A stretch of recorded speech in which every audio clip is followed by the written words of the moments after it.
The Republic, with its millennia-old traditions and sprawling bureaucracy, was designed to promote peace and stability across the galaxy. However, the seeds of war were sown not through external invasion, but from within its own policies and structural flaws.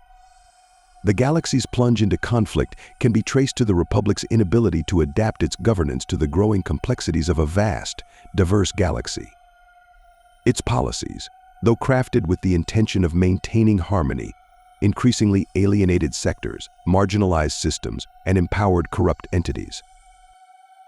One of the most significant contributors to the Republic's downfall was its over-reliance on the Senate as the ultimate governing body. Over time, the Senate became a bloated institution, with representatives from thousands of systems each vying for their interests. While the Senate was initially a symbol of unity and representation, its effectiveness was gradually undermined by political stagnation and corruption. Senators from wealthy core worlds like Coruscant held disproportionate influence, often prioritizing their own agendas over the needs of the Outer Rim territories. These distant systems, which were more vulnerable to crime and exploitation, felt neglected and underrepresented. The Republic's policies regarding trade and taxation were another source of contention. The establishment of the Trade Federation, initially meant to streamline commerce and protect trade routes, spiraled into a disaster.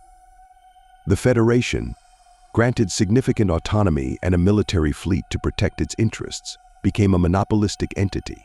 Its control over key trade routes and essential goods allowed it to impose crippling taxes and blockades on systems that resisted its dominance. The Republic, through its policies, empowered the Trade Federation under the pretense of economic efficiency, but failed to foresee the danger of granting such a vast corporate entity military capabilities and political influence. The Naboo crisis is a clear example of the consequences of these policies. When the Trade Federation, under the guidance of Darth Sidious, blockaded Naboo to protest a new taxation policy, the Republic's response was mired in bureaucratic red tape. The Senate, paralyzed by endless debates and influenced by the Trade Federation's lobbyists, failed to act decisively. This left Naboo isolated, forcing Queen Amidala to seek help outside the normal channels. Although her plea eventually resulted in action, the incident revealed the Republic's inability to protect its member states from economic or military coercion. More importantly, it exposed how corporate entities could exploit Senate inefficiency for their gain, setting a dangerous precedent. Another critical flaw in the Republic's policies was its disbandment of a centralized military force. In the aftermath of the Ruusan Reformation, the Republic opted to maintain peace through the Jedi Order and local planetary defense forces rather than a unified military. This decision was rooted in a fear of authoritarianism and a desire to prevent the rise of another Sith-led empire. However, it left the Republic ill-equipped to handle large-scale threats. While the Jedi were capable guardians, their numbers were too few to address widespread conflict, piracy, and organized crime that flourished in the Outer Rim.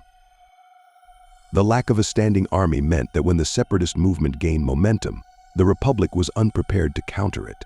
The policies of decentralization, which were meant to promote self-reliance and autonomy among member systems, ironically fueled discontent.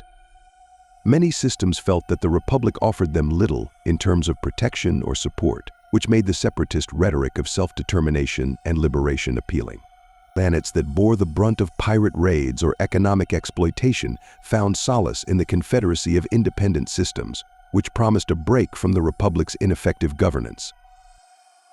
The separatist movement was not born out of a simple desire for rebellion, but was a direct consequence of policies that failed to address the widening gap between the core and outer rim. Systems in the core enjoyed the benefits of the Republic's infrastructure, trade, and security, while the outer rim was often left to fend for itself. The Republic's failure to standardize its policies across all regions contributed to a perception of elitism and favoritism. This divide was further exacerbated by the Republic's reliance on megacorporations like the Techno-Union and the banking clan to maintain economic stability. These entities, which were heavily involved in the separatist movement, capitalized on the Republic's structural weaknesses to advance their agendas. The Clone Wars were a manifestation of these accumulated tensions. The Republic's decision to create a clone army, though presented as a necessity for survival, was itself a symptom of policy failure. The army's sudden emergence, orchestrated by Sidious through the manipulation of both Jedi and political leaders, revealed how easily the Republic's systems could be subverted. The lack of foresight in governance and security allowed a Sith Lord to play both sides of the conflict, plunging the galaxy into war, while the Republic believed it was fighting for peace and unity. Corruption within the Republic was another key factor that contributed to the war. Senators and officials who were meant to serve their constituents often succumbed to bribery and coercion. The Republic's legal system, while robust in theory, was unable to hold powerful individuals and corporations accountable. Sidious exploited this corruption masterfully, ensuring that dissent and division grew unchecked. The Republic's anti-corruption measures were either too weak or too slow to address the problem, which further alienated the populace and fueled support for the separatists. The Jedi Order, despite its role as peacekeepers, also bore some responsibility. Bound by a rigid code and deeply entwined with the Republic's politics, the Jedi became increasingly ineffective as mediators. Their role as generals in the Clone Wars only served to blur their original purpose, turning them from guardians of peace into instruments of war. This shift not only strained their relationship with the Republic's citizens, but also made them vulnerable to the manipulations of Sidious. The public, once reverent of the Jedi, began to view them as part of the Republic's oppressive machinery. The Republic's insistence on maintaining its traditional power structures without meaningful reform left it vulnerable to internal decay. Policies meant to foster cooperation and mutual benefit instead entrenched inequality and resentment. The leadership's failure to address these systemic issues allowed external threats to gain a foothold and undermined trust in the Republic's ability to govern effectively. As war broke out, the Republic's foundational weaknesses became glaringly evident. It was not merely the machinations of Sidious or the ambitions of the separatists that led to conflict, but the Republic's own policies, which created the conditions for war to flourish. The war, when it came, was less a sudden upheaval and more the culmination of years of neglect and mismanagement. The Republic, with all its lofty ideals, failed to adapt to the realities of a changing galaxy. Its policies, while well-intentioned, lacked the flexibility and foresight needed to address the complex web of economic, social, and political challenges that spanned from Coruscant to the farthest reaches of the Outer Rim. As the Clone Wars raged on, the galaxy watched the Republic's ideals crumble under the weight of its own contradictions. The outbreak of the Clone Wars marked a tragic turning point in the galaxy's history, but it was a conflict long in the making. The Republic's policies, while originally designed to promote harmony and prosperity, had ossified over time, leaving it vulnerable to exploitation and discontent. As the war escalated, it became clear that the Republic's failure to address systemic issues, coupled with its reliance on outdated governance structures, had sown the seeds of its own destruction. One of the most glaring issues was the Republic's inability to manage the growing influence of the corporate sector. Entities like the Trade Federation, the banking clan, and the techno-union had been granted extraordinary privileges under the guise of economic stability. These corporations wielded immense political power, often surpassing that of individual systems. Their representatives in the Senate ensured that legislation favored their interests, leading to a widening gap between the economic elite and the rest of the galaxy. This corporate dominance was a direct result of the Republic's laissez-faire policies. By allowing corporations to operate with minimal oversight, the Republic inadvertently created a parallel power structure. These entities were not only economic juggernauts but also had private armies at their disposal. The Republic's decision to arm these corporations, justified as a measure to protect trade routes from piracy, backfired spectacularly. When the separatist crisis erupted, these corporate armies became the backbone of the Confederacy's military forces, turning what could have been a political dispute into a full-scale war. The Republic's failure to address the grievances of the Outer Rim further fueled the conflict.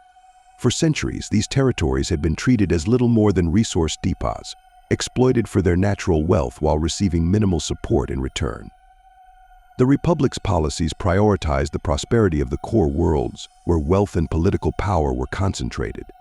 This disparity bred resentment among Outer Rim systems, which felt abandoned and disenfranchised. When the Separatists promised autonomy and freedom from core-centric policies, many Outer Rim planets saw it as an opportunity to escape the Republic's neglect. The Republic's approach to governance also played a crucial role in its downfall. The Senate, once a symbol of unity, had devolved into a den of political infighting and corruption.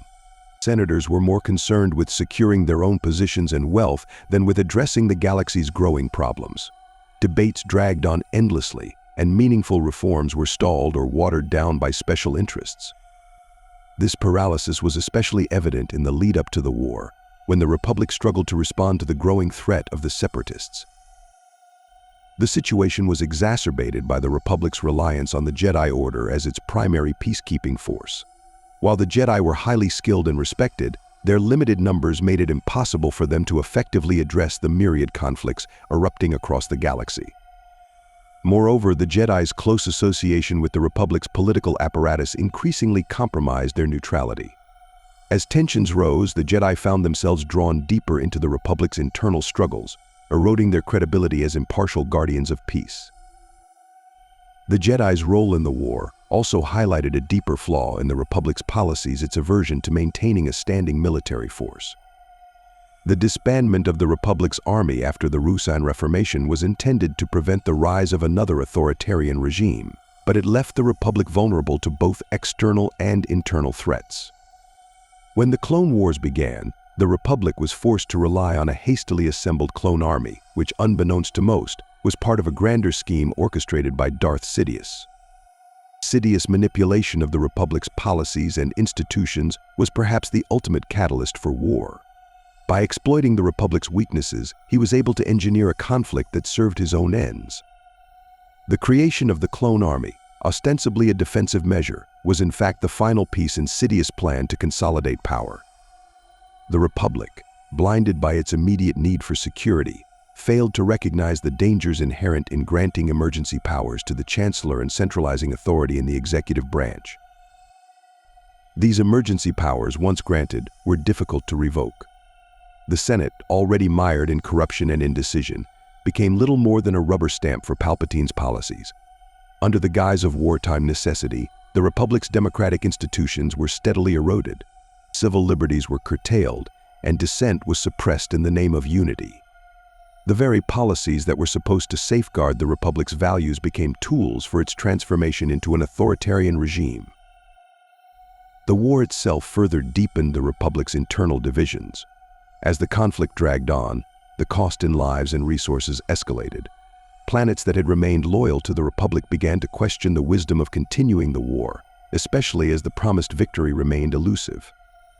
The Separatists, despite their own internal fractures, capitalized on these doubts, portraying the Republic as a corrupt and oppressive force.